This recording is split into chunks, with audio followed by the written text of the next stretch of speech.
तो एक बार फिर स्वागत है आपका गणित दर्पण सरल चैनल पे। आज हम मैथ्स की कुछ यूनिट के बारे में जानकारी लेंगे, क्योंकि ये बेसिक सी बातें हैं। मैथ्स अगर हम पढ़ते हैं तो इनकी जानकारी हमें होनी ही चाहिए।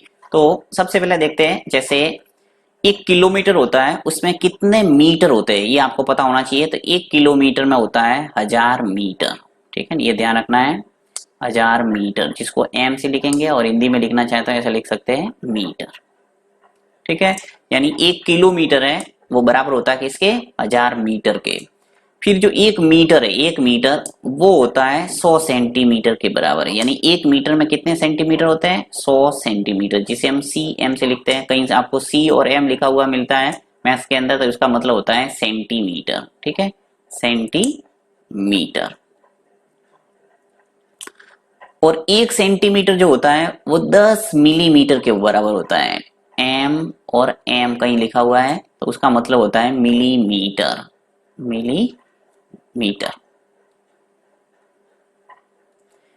यानी 1 सेंटीमीटर बराबर 10 मिलीमीटर, 1 मीटर बराबर 100 सेंटीमीटर और 1 किलोमीटर बराबर होता है 1000 मीटर। ठीक है, ये बेसिक सी बात है। उसके बाद में आता है किलो। तो 1 किलो बराबर सब जानते होंगे 1000 ग्राम होता है। कितना ग्राम होता है? 1000 ग्राम, जिसे हम जी से लिखते हैं। कहीं जी लिखा हुआ है तो उसको कहेंगे ग्राम, और केजी लिखा हुआ है इसका मतलब हुआ किलोग्राम, जिसको हिंदी में ऐसे लिख सकते हैं ग्राम। अब जैसे आधा किलो हो गया तो क्या कितना ग्राम हो गया? 500 ग्राम। ठीक है, और पाव का मतलब हो गया 250 ग्राम। तो ये बेसिक सी जनरल बात है, दैनिक जीवन में भी उपयोग आती है। फिर 1 एल लिखा हुआ है कहीं, 1 एल, जो हम घी वगैरह तेल वगैरह लाते हैं मार्केट से तो आपको देखने को मिलता होगा 1 एल लिखा हुआ। तो इसका मतलब क्या है? लीटर। तो एक जो लीटर होता है उसमें 1000 मिलीलीटर होता है। कितने मिलीलीटर होते हैं? 1000 मिलीलीटर, जिसे कहते हैं ml, और हिंदी में लिखना चाहे तो लिख सकते हैं मिली लीटर। ठीक है, यानी एक जो लीटर होता है वो किसके बराबर हो गया? 1000 मिलीलीटर के। और 1 फीट है, उसमें कितने इंच होते हैं ये भी जानकारी बहुत जनों को नहीं होती है। तो 1 फीट में 12 इंच होते हैं। कितने इंच होते हैं? 12 इंच।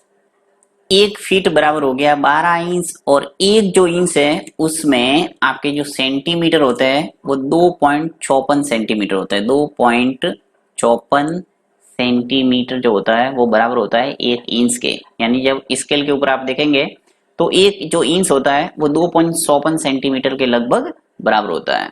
अब कुछ आपके जो अंतरराष्ट्रीय संख्या पद्धति होती है उसके अंदर आपको देखने को मिलता है मिलियंस और बिलियन। तो ये भी जानकारी होनी चाहिए, कई बार हम देखने को मिलते हैं पेपर वगैरह में। तो 1 मिलियन है वो किसके बराबर होता है? तो 1 मिलियन होता है 10 लाख के बराबर, ये आपको ध्यान रखना है। यानी 1 मिलियन होता है 10 लाख। और एक जो बिलियन होता है वो होता है 1 अरब के बराबर। 1 अरब।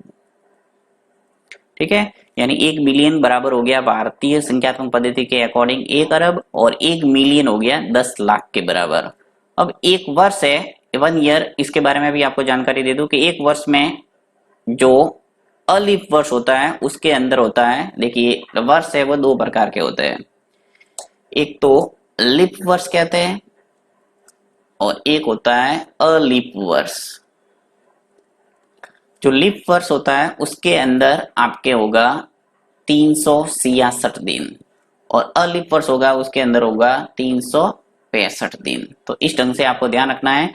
यानी जो लिप वर्ष होगा वो प्रत्येक 4 वर्ष के बाद में आता है, और उसके अंदर फरवरी जो 28 दिन का होता है उसकी जगह पर 29 दिन का होगा फरवरी का माह। यानी एक दिन है वो हर 4 वर्ष के बाद में बढ़ जाता है, इसलिए उस वर्ष के अंदर आपके जो दिन होते हैं वो एक दिन बढ़ जाता है। 365 की जगह कितने दिन होते हैं? 366।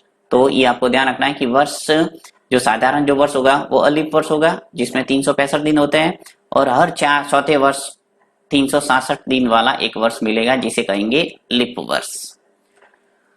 यानी 366 और 365 दिन होते हैं एक वर्ष में। फिर 1 आवर की बात करते हैं, यानी 1 घंटे के अंदर, 1 घंटे के अंदर आपके